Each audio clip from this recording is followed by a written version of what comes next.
ഓം ശുക്ലാംബരധരം വിഷ്ണും ശശിവർണ്ണം ചതുർഭുജം പ്രസന്നവദനം ധ്യായേത് സർവവിഘ്നോപശാന്തയേ. ജന്മാദ്യസ്യ യതോऽന്വയാദിതരതശ്ചാർത്ഥേഷ്വവിഘ്നസ്വരാട് തേനേ ബ്രഹ്മഹൃദായാദികവയേ മുഹ്യന്തി യത്സൂരയാ തേജോ വാരിമൃതാം യഥാ വിനിമയോ യത്ര ത്രിസർഗോ മൃഷാധാംനാ സ്വേന സദാ നിരസ്തകുഹകം സത്യം പരം ധീമഹി. ഓം നമോ ഭഗവതേ വാസുദേവായ. ഞാൻ ഇതിനു മുമ്പ് ദശമസ്കന്ധത്തിലെ 1 മുതൽ 6 വരെയുള്ള അധ്യായങ്ങൾ, അതായത് കൃഷ്ണാവതാരം, പൂതനാമോക്ഷം എന്നിവ 2 പ്രവചനങ്ങളായി യൂട്യൂബിൽ ഇട്ടിട്ടുണ്ട്. ഇവ MS നരസിംഹൻ എന്ന സെർച്ചിൽ ലഭ്യമാണ്. ഇന്നത്തെ പ്രവചനം 7-ാം അധ്യായത്തിലെ ശകടാസുരവധം, തൃണാവർത്തവധം, ശ്രീകൃഷ്ണൻ തൻ്റെ വായിൽ ഈ പ്രപഞ്ചം മുഴുവൻ യശോദയ്ക്ക് കാണിച്ചു കൊടുത്ത സംഭവം എന്നിവയാണ്. കഥാചിദൗത്ഥാനിക കൗതുകപ്ലവേ ജന്മക്ഷയോഗേ സമവേദയോഷിതാം വാദിത്രഗീതദ്വിജമന്ത്രവാചകൈः ചകാരസൂനോരഭിഷേചനം സതി. നമ്മുടെ ഉണ്ണിക്കണ്ണൻ്റെ ഇടപ്പിറന്നാളാണ്, അതായത് ജന്മനക്ഷത്രം. അത് വളരെ ഗംഭീരമായി കൊണ്ടാടുവാൻ നന്ദഗോപുരം യശോദയും തീരുമാനിച്ചിരിക്കുന്നു. ശ്രേഷ്ഠരായ ബ്രാഹ്മണരെല്ലാം വന്നിട്ടുണ്ട്, ഗോപീഗോപന്മാരെല്ലാം സന്നിഹിതരായിട്ടുണ്ട്. അങ്ങനെ ആഘോഷം നടന്നുകൊണ്ടിരിക്കുകയാണ്. അപ്പോൾ ഈ ബ്രാഹ്മണരെല്ലാം കൂടി ജപിച്ച്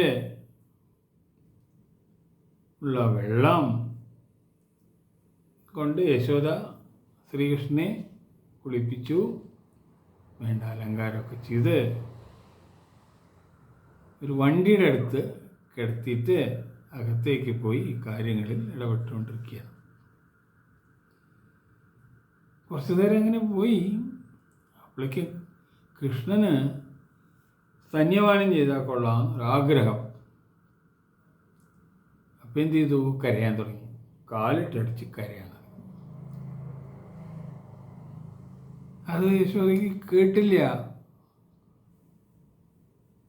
അപ്പോണ്ട് വിധ്വംസ്തനാനാരസകുംപ്യഭാജനം വ്യത്യസ്ത ചക്രാക്ഷ വിഭിന്ന ഗോപുരം.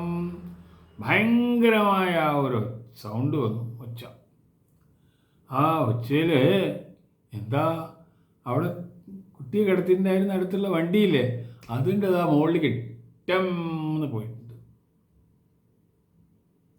അത് കഴിഞ്ഞ് ആ വണ്ടി താഴത്ത് വീണു, പൊട്ടി ചെതറി അവിടെ കിടക്കുകയാണ്. ഇത് കണ്ട് ഗോപന്മാരും ഗോപിമലും യശോദയും എല്ലാം കൂടി വന്നു നോക്കി, വളരെ പരിഭ്രാന്തരായി. ഇതെങ്ങനെ സംഭവിച്ചു ആലോചിച്ചപ്പോൾ ഗോപകുമാർ അവിടെ ഉണ്ടായിരുന്നു. അവർ നോക്കിയിട്ടുണ്ടേ.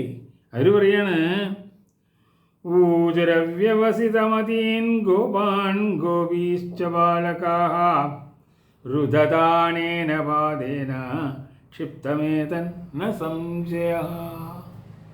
ഈ കുട്ടി കിടക്കണ്ടായിരുന്നില്ലേ, കരയാൻ തുടങ്ങി. കാലടിച്ചിട്ട് കരയാണ്. ആ കരഞ്ഞ സമയത്ത് കാലടി തട്ടിയിട്ട് വണ്ടി ഇങ്ങനെ മുകളിലേക്ക് പോയി. കുറച്ച് കഴിഞ്ഞപ്പോൾ വണ്ടി അവിടെ വീണു. അതിൻ്റെ ഒച്ചയും എല്ലാം പൊട്ടിത്തേറി ശകലങ്ങളാണ് കാണുന്നത് എന്ന് പറഞ്ഞപ്പോൾ ഇവരാരും വിശ്വസിച്ചില്ല. ഈ ചെറിയ കുട്ടിക്ക് ഇങ്ങനെ വണ്ടിയെ ഉയരത്തിലേക്ക് കൊണ്ടുപോയൊക്കെ സഹായിക്കുമോ, കാല് തട്ടിയിട്ട് എന്ന് പരിഭ്രാന്തരായിരിക്കുകയാണ്. ഏതായാലും ഉണ്ണിക്കൊന്നും സംഭവിച്ചില്ലല്ലോ എന്ന് പറഞ്ഞ് യശോദ വാരിയെടുത്ത് ആലിംഗനം ചെയ്ത് സ്തന്യപാനം ചെയ്തു. അവിടെ വന്നിട്ടുള്ള എല്ലാവർക്കും വേണ്ട പോലെ സൽക്കാരം ചെയ്ത് എല്ലാവരും പിരിഞ്ഞു പോയി ഓരോരോ സ്ഥലത്തിലേക്ക്. അതാണ് ഇപ്പോൾ പ്രതിപാദിച്ചത് ശകടാസുരവധം. വേറൊരു ദിവസം കുറച്ചുകൂടി ഉണ്ണി വളർന്നു കഴിഞ്ഞു. ആ സമയത്ത് ഏകദാരോഹമാരൂഢം ലാളയന്തീ സുതം സതി ഗരിമാണം ശിശോർവോടും നസേ ഗിരികൂടവത്.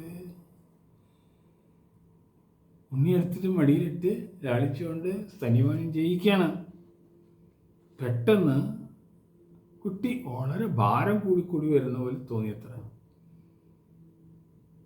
യശോദ ഉടനെ കുട്ടിയെടുത്തിട്ട് കിടക്കയിൽ കിടത്തി വീട്ടിലുള്ള ജോലിക്കായിട്ട് പോയി. ആ സമയത്ത് ദൈത്യോ നാംനാതൃണാവർത്തഃ കംസഭൃത്യ പ്രണോദിത ചക്രവാതസ്വരൂപേണ ജഹാരാസീനമർഭകം. തൃണാവർത്തൻ എന്ന അസുരൻ കംസനെ അയച്ചിരിക്കുകയാണേ ഈ കൃഷ്ണനെ കൊല്ലാൻ വേണ്ടിയിട്ട്. അവൻ എങ്ങനെയാണ് വന്നിരിക്കണേ? ചക്രവാതസ്വരൂപേണ, ചുഴലിക്കാറ്റിൻ്റെ രൂപത്തിൽ അവതരിക്കണം. വന്നിട്ട് ഇങ്ങനെ ഉണ്ണിയെടുത്തിട്ട് നേരെ മുകളിലേക്ക് പോയി, ആകാശത്തിലേക്ക്. ഉണ്ണി കണ്ടു, മനസ്സിലായി. എന്ത് ചെയ്തറിയാ? ഉടനെ അവൻ്റെ കഴുത്തിൽ ഇങ്ങനെ പിടിച്ചിരിക്കുകയായിരുന്നു. വിഴാതിരിക്കണ്ടേ വെച്ചിട്ടായിരിക്കാം. എന്നിട്ട് ഉണ്ണിയുടെ ഭാരം ഇങ്ങനെ കയറി വരാൻ തുടങ്ങി. ഈ അസുരനുടെ മുകളിലേക്ക് പോകാൻ സാധിക്കണോ? കഴുത്താണെങ്കിൽ മുറുക്കി പിടിച്ചിട്ടുണ്ട് ഭഗവാൻ. അങ്ങനെ താഴത്ത് നിലം പതിച്ച് ഒരു പാറയിൽ വന്ന് വീണു. വീണിട്ട് അവൻ്റെ അവയവങ്ങളെല്ലാം മുറിഞ്ഞു കിടക്കുകയാണ്.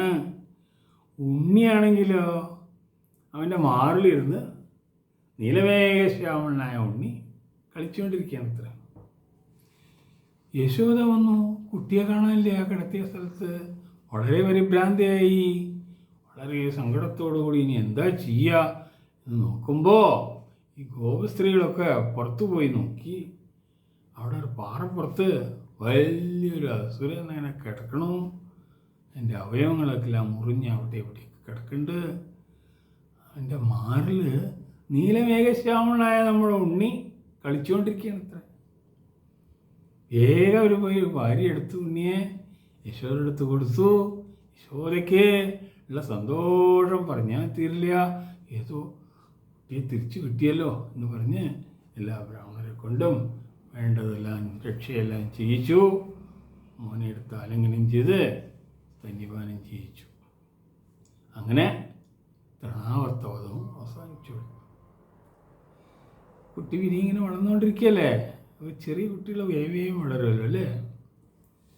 അപ്പോൾ ഇത് നമ്മൾ ചെറുശ്ശേരിയുടെ കൃഷ്ണഗാഥയിൽ പോയിട്ടുണ്ടെങ്കിൽ വളരെ രസമായിട്ട് പറഞ്ഞിട്ടുണ്ട്. ഞാൻ ചില വരികൾ മാത്രം ഒന്ന് പറയാം. കാറ്റായി വന്നാന കംസൻ്റെ ചൊല്ലാലെ മാറ്റാനായുള്ളോരോ മറ്റൊരുത്തൻ അമ്പരം പൂണാത പൈതലെ കൊണ്ടുപോയി അമ്പരം പൂകിച്ചാൻ ദാനവൻ താൻ കണ്ഠം പീഡിച്ചു മുറുക്കി നിന്നിടീന കൊണ്ടൽ വന്നനുമെന്ന നേരം പരിച്ചു നിന്നങ്ങു വീഴുന്ന നേരത്തു പാറമേലായീതു ഭാഗ്യത്താലേ. ഇപ്പം നമ്മൾ പറഞ്ഞ അതേ കഥയെ എത്ര സരളമായിട്ട് പറഞ്ഞിരിക്കുകയാണ്. ചെറുശ്ശേരി കാറ്റായി വന്നു, ചുഴലിക്കാറ്റായിട്ട് കൃഷ്ണനെ എടുത്തിട്ട് മുകളിൽ പോയി. കൊണ്ടുപോയപ്പോൾ ഭാരം കൂടി കൃഷ്ണനാണെങ്കിൽ കഴുത്തിൽ ഇറക്കി പിടിച്ചിട്ടുണ്ട്. മുകളിലേക്ക് പോകാൻ പറ്റില്ല, താഴത്ത് വീണു, ഒരു പാറയുടെ മുകളിൽ വീണു. അങ്ങനെ അവൻ മരിച്ചു. കുട്ടിയാണെങ്കിൽ മാറിൽ കിടന്ന് കളിക്കുകയാണ്. അതാണ് അതിൻ്റെ അർത്ഥം. കൃഷ്ണൻ്റെ ലീലകൾ നമ്മൾ അതിശയത്തോടു കൂടി ഓരോന്നും ഇങ്ങനെ നടക്കണ്ടല്ലേ. ഒരു ദിവസം ഇതേപോലെ യശോദ ഉണ്ണിയെടുത്ത് സന്നിമാനം ചെയ്യിച്ചുകൊണ്ടിരിക്കുക. സന്നിമാനം കഴിഞ്ഞപ്പോൾ ഉണ്ണിയങ്ങോട്ട് കൂട്ടുവായെടുത്തു, വായങ്ങോട്ട് തുറന്നു. യശോദ നോക്കിക്കൊണ്ടിരിക്കുകയാണ്. അപ്പോണ്ട് പ്രപഞ്ചം മുഴുവൻ ആ ഉണ്ണിയുടെ ഉള്ളിൽ കണ്ടു. അത്ര അതിശയപ്പെട്ടു. നോക്കാൻ പേടിയായി. ഉടനെ കണ്ണ് ചിമ്പി നിൽക്കുമ്പോൾ ഉണ്ണി വായടച്ചു. മായയിൽപ്പെട്ട് യശോദ എല്ലാം മറന്നു. അങ്ങനെ യശോദ ഇങ്ങനെ ഓരോ കളികൾ കൊണ്ടും വിസ്മയിപ്പിച്ചുകൊണ്ടിരിക്കുകയാണ് ഭഗവാൻ. ഇനി അങ്ങോട്ട് ഓരോ ഘട്ടമായി എത്ര കേട്ടാലും മതിയാകാത്ത ശ്രീകൃഷ്ണ ലീലകൾ പറയുവാനാണ് ഉദ്ദേശിക്കുന്നത്. ഏവർക്കും ഇഷ്ടപ്പെടുമെന്ന് ആശിച്ചുകൊണ്ട് ഈ എളിയ പ്രവചനം ഭഗവത് പാദങ്ങളിൽ സമർപ്പിക്കുന്നു. സർവത്ര ഗോവിന്ദനാമ സങ്കീർത്തനം. ഗോവിന്ദ ഗോവിന്ദ. കായേന വാചാ മനസേന്ദ്രിയൈർവാ ബുദ്ധ്യാത്മനാ വാ പ്രകൃതേ സ്വഭാവാത് കരോമി യദ്യത് സകലം പരസ്മൈ നാരായണായേതി.